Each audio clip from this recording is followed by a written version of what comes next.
এবং পাঁশকুড়া এই অঞ্চল এই দিকে সব এদিকে জলটাকে দেখাও কিভাবে জল যাচ্ছে। এক্ষুনি সব তোমরাও ডুবে যাবে, এক্ষুনি সরে যেতে হবে।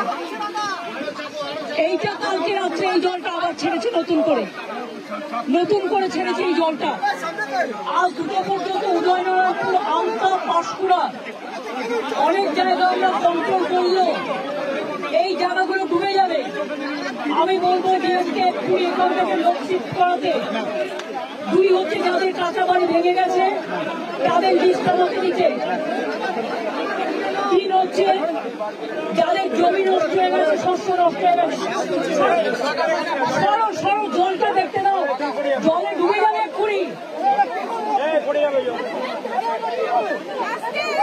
কৃষি জমি যাদের আছে বা শস্য আছে তারা চিন্তা করবেন না, তারা শস্য বীমার টাকা পাবেন, শস্য বীমার টাকা। আপনারা যতদিন বাড়ি ফিরতে না পারবেন সরকার রিলিফ দেবে, আপনাদের যা সাহায্য করার করবে। এটা ঝাড়খণ্ড জল ছেড়েছে এবং ডিবিসি কেন্দ্রীয় সরকারের সংস্থা আমার মনে হচ্ছে 4 লাখ কিউসেককে ছাড়িয়ে গেছে, যা কোনোদিন জীবনে হয়নি। কারণ আমরা 5 লক্ষ পুকুর কেটেছি, আমরা 500 কোটি টাকার চেক ড্যাম করেছি, আমরা কপালেশ্বর কেলেঙ্গাই প্রোগ্রামের মধ্যে দিয়ে অনেক এলাকাকে সেভ করেছি। ঘাটাল মাস্টারঘাট প্ল্যান যেটা পড়ে আছে 10 বছর ধরে, সেটাও আমরা ডিপিআর তৈরি করছি, আগামী 2 বছরের মধ্যে করে দেবো। কিন্তু তা সত্ত্বেও যদি এই রেটে জল ছাড়ে, আর ডিবিসির জল ধারণ ক্ষমতা এখন মাত্র 36% এসছে, কেন কেন্দ্রীয় সরকার ডিবিসি ড্রেজিং করবে না, ডিসিলটেশন করবে না? ডিবিসির জলে কেন বাংলা ডুববে আমি জানতে চাই, আমরা কৈফিয়ত চাই। ফরাক্কায় ড্রেজিং করে না, বাংলা ডোবে, বিহার ডোবে। আর ডিবিসি ড্রেজিং করে না, বাংলা ডোবে, বাংলায় জল ছেড়ে দিয়ে ঝাড়খণ্ডকে সেফ রাখে। এটা তো ঠিক নয়। বাংলা একটা নৌকার মতো, আর সব জল নেপালে বৃষ্টি হলে উত্তরবঙ্গে ঢুকবে, ভুটানে বৃষ্টি হলে জলপাইগুড়িতে ঢুকবে, আলিপুরদুয়ারে ঢুকবে, কুচবিহারে ঢুকবে, নর্থ বেঙ্গলে ঢুকবে। আর মালদার ওদিকে গঙ্গার ইরোশন মুর্শিদাবাদে, আর দক্ষিণবঙ্গ ডুবছে ডিবিসির জলে। এবং আমি যা শুনেছি কাল রাতে জলের ওপর আবার জল ছেড়েছে। এই জায়গাগুলো ভেজা ছিল না, অনেকটা দূরে ছিল, আমাকে এসপি বললেন, ডিএম বললেন এটা এক্ষুনি হয়েছে। এবং দেখুন এক্ষুনির মধ্যে এতটা ডুবে গেছে। আমি সবাইকে বলবো জলের ঝুঁকি নেবেন না, জল আর আগুনের ঝুঁকি নেবেন না। অন্তত 2 দিন একটু সেফ প্লেসে থাকুন, তারপরে জলটা বেরিয়ে গেলে তারপরে আপনারা আস্তে আস্তে বাড়ি যাওয়ার মতো পরিস্থিতি থাকলে তখন বাড়িতে যান। আর আমি অ্যাডমিনিস্ট্রেশনকে বলবো যা রিলিফ দেওয়ার কোনো যেন রিলিফে অভাব না হয়। প্রত্যেকটা পরিবারকে দেখে নেবেন, আপনাদের কাছে সবকিছু দেওয়া আছে, কেউ যেন অসুবিধায় না পড়ে।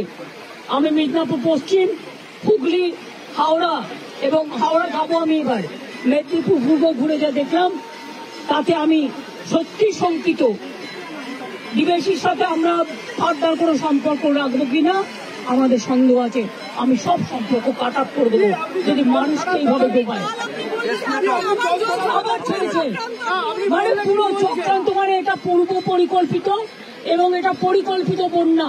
এটা আমাদের বৃষ্টির জলে বন্যা নয়, বৃষ্টি হয়েছে 3-4 দিন, কিন্তু এটা ম্যান মেড প্ল্যান। আমি আবার আপনাদের বলছি, আমি এখানে যারা আছেন এই দেখুন কতটা ভরে গেল আপনারা থাকতে থাকতে। আমি আপনাদের অনুরোধ করব সরে যান এক্ষুনি মানুষকে নিয়ে। সামনে থেকে যারা দোতলায় দাঁড়িয়ে আছেন ওই বাড়িটাও ভেঙে পড়তে পারে জলের তোড়ে, প্লিজ আপনারা সেফ জায়গায় চলে যান। জল কিন্তু 8 ঘন্টার মধ্যে ডুবিয়ে দেয় সব, আগুন যেমন হু হু করে ডুবিয়ে দেয়। আমরা পাঁশকুড়া থেকে আমি ডেবরাতেও জানি হয়েছে, ডেবরা আমি দেখতে দেখতে এলাম। ডেবরা আমি ডিএমকে বলবো, পশ্চিম মেদিনীপুরের ডিএমকে বলতে ডেবরার রিলিফগুলো পাঠাতে, এমএলএকেও একটু কনফিডেন্স নেবে, জেলা পরিষদকে, এবং কেশপুরটাও দেখে নিতে। ডেবরাতেও 10টা গ্রাম ডুবেছে এবং খড়গপুর রুরালও ডুবেছে, একটা ট্রাইবেল গ্রাম, সেটাও দেখে নিতে। এবং পাঁশকুড়া যেটা ডুবেছে সেটাও দেখে নিতে। কোন রকম জাতের লোকে না বলতে পারে যে আমি রিলিফ পাইনি। আমি কিন্তু ডাইরেক্ট ডিএমদের দায়িত্ব দেব এবং এসপিদের এটা দেখার জন্য। খরচা করুন, মানুষকে দিন, তাতে যা লাগবে কোনো অসুবিধা হবে না। আমি এখন যাচ্ছি উদয়নারায়ণপুর আমটাকে অ্যালার্ট করতে, কারণ ওখানকার অবস্থা খুব খারাপ। আপনারা দেখে পাই একদম গায়ে ধরে করছে না। আমি তো 10 বছর ধরে ফাইট করছি, আজকে আমি 13 বছর ধরে দেখছি। কিন্তু আগে ছাড়তো 75,000 1 লাখ কিউসেক, এবার ছেড়েছে, ওরা ছেড়েছে 4 লাখ, তেনুঘাট পঞ্চায়েত ছেড়েছে আরো 1.5 লাখ, 5.5 লক্ষ। This is very unfortunate.